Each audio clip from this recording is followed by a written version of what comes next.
ದಯವಿಟ್ಟು ಕ್ಷಮಿಸಬೇಕು. ನಿಮಗೆ ಸತ್ಯಕ್ಕೆ ದೂರವಾದ ಅದನ್ನು ಹಾಕಬೇಡಿ. ನಾನು ಈಗಾಗಲೇ ಕ್ಲಾರಿಫೈ ಮಾಡಿದೆ, ಅಸೆಂಬ್ಲಿಯಲ್ಲಿ ಮಾಡಿದ್ದೀನಿ. ಅದರ ವಿಚಾರ ಹಾಕಿ ಅಷ್ಟೇ.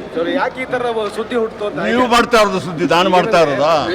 ನೋಡಿ, ನಿಮಗೆ ಸುದ್ದಿ ಇಲ್ಲ, ನೀವು ಸುದ್ದಿ ಮಾಡ್ತಾ ಇದ್ದೀರ, ಅದಕ್ಕೆ ನನ್ನನ್ನು ಕೇಳ್ತಿರಲ್ಲ. ನೋಡ್ರಿ, ನಾನು ಪ್ರತಿಯೊಂದಕ್ಕೂ ಉತ್ತರ ಕೊಡಬೇಕಾಗಿಲ್ಲ. ಹಸ್ತಕ್ಷೇಪ ಆಗಿ ನಾನು ಹೇಳಿದೆನಾ? ಈಗಾಗಲೇ ಹೇಳಿದ್ದೀನಿ, ಹಸ್ತಕ್ಷೇಪ ಆಗಲಿಲ್ಲ, ಯಾರು ನನ್ನ ಇದಾಕಿ ಮಾಡಲಿಲ್ಲ ಅಂತ. ಸುಮ್ಮನೆ ನಿಮಗೆ ಏನಾಗಿದೆ ಅಂತ ಬಿಟ್ಟು ನಿಮಗೆ ಅಲ್ಲ, ನಾನು ಕೇಳಿದೆ ಎಲ್ಲಿಯಾದ್ರು ಇದೆಯಾ ನಿಮ್ಮ ಹತ್ರ?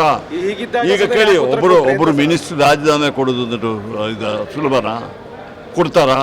ಕೊಡ್ಬೇಕಾದ್ರೆ ಬಂದುಬಿಟ್ಟು ಹೇಳ್ತೀವಿ ನಿಮಗೆ. ಕಾರಣ ಇರ್ತದೆ ಸರ್, ಅದಕ್ಕೆ ನೋಡಿ ನೀವು ಸುಮ್ಮನೆ ವರ್ಗಾವಣೆ ವಿಚಾರದಲ್ಲೂ ಕೂಡ ಅಸಮಾಧಾನ ಇದೆ.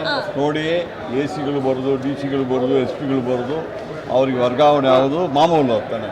ಅದಕ್ಕೆಲ್ಲ ನಾನೊಬ್ಬ ಮಿನಿಸ್ಟರ್ ಆಗ್ಬಿಟ್ಟು ನಮ್ಮ ಇಲಾಖೆಯಲ್ಲಿ ಎಷ್ಟು ಜನ ಬರ್ತಾರೆ, ಎಷ್ಟು ಜನ ಹೋಗ್ತಾರೆ.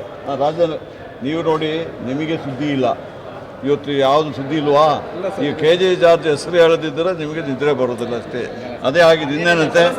ಸುದರ್ಶನ್ ವಿಚಾರ ಏನಾಯ್ತು ಸರ್? ಈಗ ಅವರು 22ನೇ ತಾರೀಕು ವರ್ಗಾವಣೆ ಆಯ್ತು, ಆದ್ರೂ ಕೂಡ ಅಲ್ಲೇ ಇರಬೇಕು ಅಂತ ಪಟ್ಟಿ.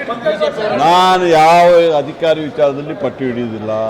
ಎದುರುಬಿಟ್ಟು ಅದು ಅಧಿಕಾರಿಗಳನ್ನ ವರ್ಗಾವಣೆ ಮಾಡೋದು, ಯಾರಿಗೆ ಅಧಿಕಾರ ಇರ್ತದೆ ಅವ್ರು ಮಾಡ್ತಾರೆ. ನನ್ನ ಇಲಾಖೆಯಲ್ಲಿ ಬಂದುಬಿಟ್ರೆ ಮಾತ್ರ ನನಗೆ ಬರ್ತದೆ. ಅದು DPR ಅವರು ಮಾಡ್ತಾರೆ, ಅದು ಮಾಡ್ತಾರೆ.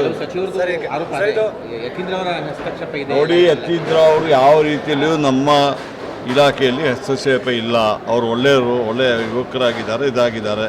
ಸುಮ್ಮನೆ ಬಾಬಾ ಅಂಥವ್ರಿಗೆ ಯಾಕೆ ಕೆಟ್ಟ ಸುತ್ತಲ್ಲಿ ಪಂಕಜ್ ಕುಮಾರ್ ಪಾಂಡೆ ವಿಚಾರದಲ್ಲೂ ಕೂಡ ತಾವು ಬೇಸರ ಆಗಿದ್ದೀರಿ ಅಂತ ನೋಡಿ, ನೀವು ನನ್ನ ಬಾಯಿಗೆ ಹೇಳ್ಬಿಟ್ಟು ಇದು ಮಾಡ್ಲಿಕ್ಕೆ ನೋಡಿ. ನಾನು ನೀವೆಲ್ಲ ಪತ್ರಿಕಾ ರಂಗಕ್ಕೆ ಬರೋ ಮೊದಲು ನಾನು 89ನೇ ಇಸ್ವಿಯಲ್ಲಿ ಮಿನಿಸ್ಟರ್ ಆಗಿದ್ದವನು. ಬಹುಶಃ ನಿಮಗೆ ನನ್ನ ವಿಚಾರ ಗೊತ್ತಿಲ್ಲ ಕಾಣ್ತದೆ.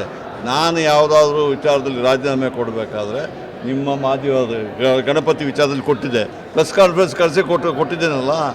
ಮತ್ತು ಇದು ನೀವು ಏನಂತ ಹೇಳ್ಬಿಟ್ರೆ ಸುಮ್ಮನಾದರೂ ಏನೋ ಒಂದು ಉಂಟು ಮಾಡಿ ಟ್ರೈ ಮಾಡ್ತಿದ್ದೀರಾ, ಗೊತ್ತಾಗ. Thank you sir, thank you.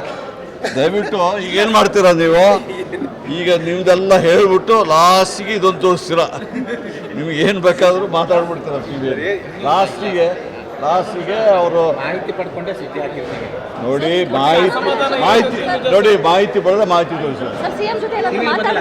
ಅಲ್ಲಲ್ಲ, ನನಗೆ ಕೇಳಿ, ನೀವು ಎಲ್ಲಿಯಾದ್ರೂ ನಾನು ರಾಜೀನಾಮೆ ಕೊಟ್ಟು ಮಾಹಿತಿ ಇದೆ ದಯವಿಟ್ಟು ತೋರಿಸಿ. ಏನು ಮಾತಾಡೋದು ಡೈಲಿ ಮಾತಾಡ್ತಾ ಇರ್ತೀನಲ್ಲ.